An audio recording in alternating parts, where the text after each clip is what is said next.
Most people don't listen with their ears, they listen with their ego.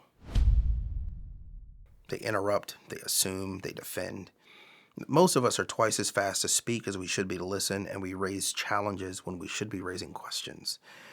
You might not know this, but most conflict is not born from negative intent or hostility.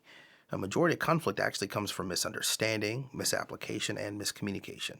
So it's not because someone meant harm, it's usually because someone missed something.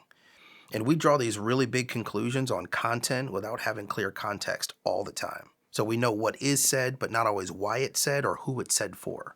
And this is why we can fail to recognize that something that doesn't sound good can still be a good thing, even if it's not good for us. So, how do we shift our listening from ego to ear?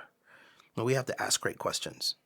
Now, I learned something as a kid that changed the way I process information. I had a teacher who taught me to read the questions on a reading comprehension test before I read the actual passage, because knowing what to look for changes how you look.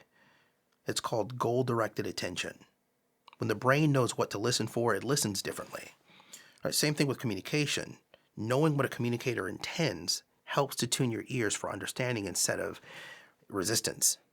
Right? So ask questions like, what am I listening for? Who is this for? What else might this message mean?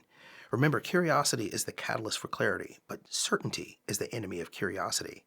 And only when you can stay curious can you hear with your ears instead of your ego.